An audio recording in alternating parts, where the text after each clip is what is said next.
Hello friends, welcome to Madrid Media. So ഇന്ന് നമ്മൾ Real മാഡറിൻ്റെ ലെഫ്റ്റ് ബാക്ക് സിറ്റുവേഷനെ പറ്റിയിട്ടുള്ള ഒരു വീഡിയോ ചെയ്യാൻ വേണ്ടിയിട്ടാണ് വന്നിട്ടുള്ളത്. റീസെൻ്റ്ലി AS എന്ന് പറയുന്ന സ്പാനിഷ് മീഡിയ ഔട്ട്ലെറ്റ് അത് റിപ്പോർട്ട് ചെയ്തിട്ടുള്ള എന്താണെന്ന് വെച്ച് കഴിഞ്ഞാൽ അൽഫോൺസോ ഡേവിസിൻ്റെ കാര്യത്തിൽ ഒരു നെഗോഷിയേഷൻസിന് വേണ്ടിയിട്ട് ബയൺ മ്യൂണിക്ക് റെഡിയാണ് എന്നുള്ളതാണ്. നമുക്കൊരു ആദ്യം ബയൺ മ്യൂണിക്ക് വളരെ അഡമൻ്റ് ആയിട്ടുള്ള ഒരു സ്റ്റാൻഡാണ് ഡേവിസിൻ്റെ കാര്യത്തിൽ എടുത്തിട്ടുള്ളത്. അതായത് 50 മില്യൺ തരണം, അല്ലെങ്കിൽ ഒരു നിലക്കും ഡേവിസിനെ സെല് ചെയ്യാൻ വേണ്ടി തയ്യാറല്ല എന്നുള്ളൊരു നിലപാടാണ് ബയൺ മ്യൂണിക്ക് എടുത്തിരുന്നത്. റയൽ മാഡ്രിഡ് ആണെങ്കിൽ ഈ ഒരു വാല്യുവേഷൻ മീറ്റ് ചെയ്യാൻ വേണ്ടി തയ്യാറായിരുന്നില്ല. 30 മില്യണിന് മുകളിൽ അൽഫോൺസോ ഡേവിസിന് പേ ചെയ്യാൻ തയ്യാറായിരുന്നില്ല എന്നുള്ളതായിരുന്നു റയൽ മാഡ്രിഡിന്റെ നിലപാട്. പക്ഷേ അവിടെ റയൽ മാഡ്രിഡ് വിചാരിച്ചിരുന്നത് എന്താണെന്ന് വെച്ച് കഴിഞ്ഞാൽ അടുത്ത സീസണിൽ അൽഫോൺസോ ഡേവിസ് ഫ്രീ ഏജന്റ് ആവുന്ന സമയത്ത് അദ്ദേഹത്തിന് സൈൻ ചെയ്യാമെന്നുള്ളതാണ്. പക്ഷേ ഇപ്പം നമുക്കറിയാം ലിനിയോറോന്റെ കേസിൽ നമ്മൾ ഇതുപോലെ വെയിറ്റ് ചെയ്തു. അവസാനം മാഞ്ചസ്റ്റർ യുണൈറ്റഡ് ആ പ്ലെയറിനെ കൊത്തിക്കൊണ്ടുപോകാനുണ്ടായത്. സോ സിമിലർ ഒരു സിറ്റുവേഷൻ, പ്രത്യേകിച്ച് അൽഫോൺസോ ഡേവിസിനെ പോലെ ഇത്രയും അറ്റാക്കിംഗ് മൈൻഡഡ് ആയിട്ടുള്ള ഒരു ഫുൾ ബാക്ക് ഫ്രീ ഏജന്റ് ആവുന്ന സമയത്ത് ഒരുപാട് കോമ്പറ്റീഷൻ വരും, ഒരുപാട് മറ്റ് ക്ലബ്ബുകൾ വരും. ഒരു പക്ഷേ പൊട്ടൻഷ്യലി പ്രീമിയർ ലീഗിൽ നിന്നൊക്കെ കൂടുതൽ ഹയർ സാലറീസ് ഓഫർ ചെയ്യാൻ തയ്യാറായിട്ട് ക്ലബ്ബുകൾ വരാൻ വേണ്ടി സാധ്യതയുണ്ട്. സോ ഈ ഡേവിസിന്റെ സിറ്റുവേഷനിൽ ഇപ്പോൾ പുതിയതായിട്ട് വന്നുള്ള അപ്ഡേറ്റ് എന്താണെന്ന് വെച്ച് കഴിഞ്ഞാൽ ഈ പ്ലെയർ ഫ്രീ ഏജന്റ് ആയിട്ട് പോകുന്നത് തടയാൻ വേണ്ടിയിട്ട് തന്നെ ബയൺ മ്യൂണിക്ക് ഒരു നെഗോഷിയേഷന് വേണ്ടി തയ്യാറാണ് എന്നുള്ളതാണ്. ഈ AS എന്ന് പറഞ്ഞ മീഡിയ ഔട്ട്ലെറ്റിനെ പറ്റി പറയുകയാണെങ്കിൽ ഇത് സ്പെയിനിലെ എസ്പെഷ്യലി മാഡ്രിഡ് ബേസ്ഡ് ആയിട്ടുള്ള ഒരു ഫുട്ബോൾ കാര്യങ്ങളിൽ കൂടുതൽ ഫോക്കസ് ചെയ്യുന്ന ഒരു ഔട്ട്ലെറ്റാണ്.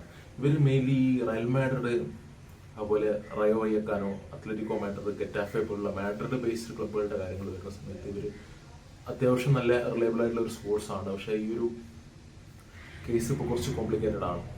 ഇനി റയൽ മാഡ്രിഡ് അൽഫോൺസോ ഡേവിസിന് സൈൻ ചെയ്യുകയാണെന്നുണ്ടെങ്കിൽ അവർക്ക് ഇപ്പോൾ തന്നെ 2 ലെഫ്റ്റ് ബാക്കുകളുണ്ട്. അപ്പോൾ അതിൽ ഫ്രാങ്ക് ഗാർസിയ വിൽക്കുമെന്നാണ് പറയുന്നത്.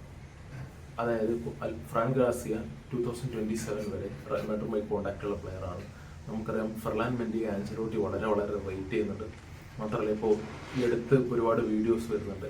ലമീൻ യമാലിനോട് ആരാണ് താങ്കളെ ഏറ്റവും നന്നായി ഡിഫെൻഡ് ചെയ്തിട്ടുള്ളതെന്ന് ചോദിച്ചപ്പോൾ അദ്ദേഹം ഫെർലാൻ മെൻഡിയുടെ പേരാണ് പറഞ്ഞത്. അതുപോലെ തന്നെ നിക്കോ വില്യംസും പറഞ്ഞു താനെ ഭയപ്പെടുന്ന ഒരു ഡിഫൻഡർ ഫെർലാൻ മെൻഡിയാണ്. സോ ഇങ്ങനെ അതുപോലെ യൂറോപ്പിലെ പല പ്ലേയേഴ്സ് പറയുന്നത്, ഇവിടെ ആഞ്ചലോട്ടി പലതവണ വീണ്ടും സ്ട്രെസ് ചെയ്ത് പറയുന്ന ഒരു ഫാക്ടറാണ് യൂറോപ്പിലെ തന്നെ ഏറ്റവും best defensive minded left back Ferland മെൻഡിയാണുള്ളത്. സോ അതുകൊണ്ട് തന്നെ ഫെർലാൻ മെൻഡിയെ റയൽ മാഡ്രിഡ് കീപ്പ് ചെയ്യാൻ തന്നെയാണ് 100% chance. So Frank Garcia sell ചെയ്യും. ഫ്രാങ്ക് ഗാർസിയ പക്ഷേ കഴിഞ്ഞതിന് മുമ്പത്തെ സീസൺ അദ്ദേഹം നല്ല പെർഫോമൻസ് ആണ് റയോ വയക്കാനൊക്കെ വേണ്ടി പുറത്തെടുത്തത്. സോ അത് കണ്ടിട്ടാണ് റയൽ മാഡ്രിഡ് കഴിഞ്ഞ സീസണിൽ റയലിലേക്ക് കൊണ്ടുവന്നത്. നമ്മളൊരു അലഹാൻഡ്രോ ബാൽഡയുടെ ഒരു റൈവലാവുമെന്നാണ് പ്രതീക്ഷിച്ചത്. അദ്ദേഹം 6 ഗോൾ കോൺട്രിബ്യൂഷൻസ് നൽകുകയുണ്ടായി, 1 ഗോളും 1 അസിസ്റ്റും 5 അസിസ്റ്റും പ്രൊവൈഡ് ചെയ്യുകയുണ്ടായി. ഇനി മറ്റൊരു ഓപ്ഷൻ റയൽ മാഡ്രിഡിന് മുമ്പിലുള്ളത് എന്ന് വെച്ച് കഴിഞ്ഞാൽ മിഗ്വേൽ ഗുട്ടറസ് എന്ന് പറഞ്ഞ ഓപ്ഷനാണ്. മിഗ്വേൽ ഗുട്ടറസിന് റയൽ മാഡ്രിഡ് 8 മില്യൺ യൂറോസിന് റയൽ മാഡ്രിഡ് ബൈബാക്ക് ചെയ്യാൻ പറ്റുന്ന ഒരു ക്ലോസ് അദ്ദേഹത്തിന്റെ ജിറോണ കോൺട്രാക്റ്റിലുണ്ട്. സോ ഞാൻ തീർച്ചയായും ആഗ്രഹിക്കുന്നത് മിഗ്വേൽ ഗുട്ടറസിനെ റയൽ മാഡ്രിഡ് ബൈബാക്ക് ചെയ്യണം എന്നുള്ളതാണ്. കാരണം എന്താണെന്ന് വെച്ച് കഴിഞ്ഞാൽ മിഗ്വേൽ ഗുട്ടറസിന്റെ പ്രത്യേകത എന്ന് പറഞ്ഞാൽ അദ്ദേഹം നല്ലൊരു ബോൾ പ്ലേയിങ് ലെഫ്റ്റ് ബാക്കാണ്. നന്നായിട്ട് ഡീപ്പിൽ നിന്ന് ബോൾ പ്രോഗ്രസ് ചെയ്യാനുള്ള എബിലിറ്റി അദ്ദേഹത്തിനുണ്ട്.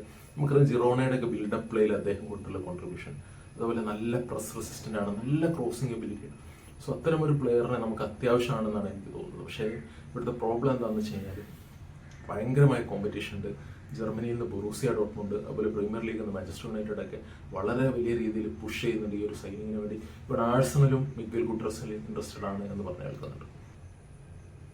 പക്ഷെ നമ്മൾ അൽഫോൺസോ ഡേവിസ് സൈനിങ്ങുമായിട്ട് വരികയാണെന്നുണ്ടെങ്കിൽ മിഗ്വേൽ ഗുട്ടറസിനെ സൈൻ ചെയ്യാൻ ഒരു ചാൻസ് കുറവാണ്. പക്ഷേ മിഗ്വേൽ ജിറോണ എന്താണ് എക്സ്പെക്ട് ചെയ്യുന്നതെന്ന് വെച്ച് കഴിഞ്ഞാൽ ഒരു സീസണും കൂടിയെങ്കിലും മിഗ്വേൽ എന്തായാലും ജിറോണയിൽ കണ്ടിന്യൂ എന്ന് തന്നെയാണ്. പക്ഷേ മിഗ്വേൽ ഗുട്ടറസിന്റെ ഒരു ലൈഫ് ലോങ് ഡ്രീമാണ് റയൽ മാഡ്രിഡിന് വേണ്ടി കളിക്കുക എന്നുള്ളത്.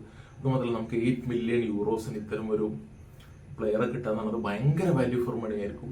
ഈവൻ 34 മില്യൺ യൂറോസ് വരെ മാഞ്ചസ്റ്റർ യുണൈറ്റഡ് പേ ചെയ്യാൻ തയ്യാറാണ് എന്നാണ് പറഞ്ഞു കേൾക്കുന്നത്. അദ്ദേഹത്തിനെ Spanish medias flying full back എന്നൊക്കെ വിളിക്കുന്ന അത്രയും വാല്യൂബിൾ ആയിട്ടുള്ള ഒരു പ്ലെയറാണ്. നല്ല എന്താ പറയുക ഒരു മോഡേൺ ഹൈ പ്രസിംഗ് ഫുട്ബോളിന് അതുപോലെ ബോൾ പ്രോഗ്രഷനൊക്കെ സ്യൂട്ടഡ് ആയിട്ടുള്ള ഒരു പ്ലെയറാണ്. സോ മിഗ്വേൽ ഗുട്ടറസിനെ എന്തായാലും റയൽ മാഡ്രിഡ് തിരിച്ചു കൊണ്ടുവരണം എന്നാണ് എൻ്റെ ആഗ്രഹം. പക്ഷേ ഇപ്പോൾ മിഗ്വേൽ ഗുട്ടറസിനും അൽഫോൺസോ ഡേവിസിനെയും കൊണ്ടുവരുന്ന സമയത്ത് അത് ഫെർലാൻ മെൻഡിയെ എങ്ങനെ ബാധിക്കുമെന്ന് അറിയില്ല. സോ അതുകൊണ്ട് റയൽ മാഡ്രിഡ് മിഗ്വേൽ ഗുട്ടറസിനെ സൈൻ ചെയ്യുമോ എന്നുള്ളതൊരു സംശയമാണ്.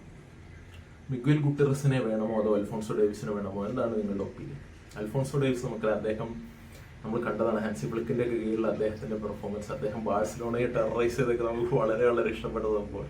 അതായത് നമ്മൾ ബാഴ്സലോണയ്ക്കെതിരെ, ബാഴ്സലോണ എപ്പോഴും നമുക്കറിയാം 6-4 വിക്ടറീസ് ഒക്കെ പറഞ്ഞ് നമ്മൾ ഒരുപാട് കളിയാക്കാറുള്ളതാണ്. സോ ബാഴ്സലോണയ്ക്കെതിരെ ഒരു വലിയ മാർജിനിൽ ഒരു വിക്ടറി വേണം നമ്മുടെ എല്ലാവരുടെ ഒരു ആഗ്രഹമാണ്.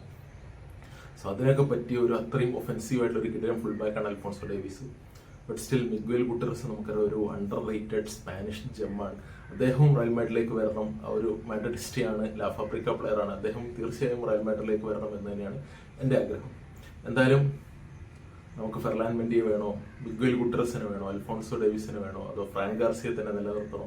നമുക്കറിയാം മിഗ്വൽ ഗുട്ടറസ് കഴിഞ്ഞ സീസണിൽ 11 ഗോൾ കോൺട്രിബ്യൂഷൻ ഉണ്ടായി, 2 ഗോളും 9 അസിസ്റ്റും ഉണ്ടായി. ഇപ്പോൾ ജിറോണയുടെ ഈ ഒരു മുന്നേറ്റത്തിൽ വളരെ നിർണായകമായ പങ്കുവഹിച്ച ഒരു പ്ലെയറാണ്. സോ ആരാണ് നിങ്ങളുടെ favourite Real Madrid left back? വിനീഷ്യസിനും എംബാപ്പയ്ക്കും പിന്തുണയായിട്ട് അൽഫോൺസോ ഡേവിസിനെ നമ്മൾ എങ്ങനെയെങ്കിലും കൊണ്ടുവരണോ? എന്താണ് നിങ്ങളുടെ ഒപ്പീനിയൻ? തീർച്ചയായും കമന്റുകൾ രേഖപ്പെടുത്തുക.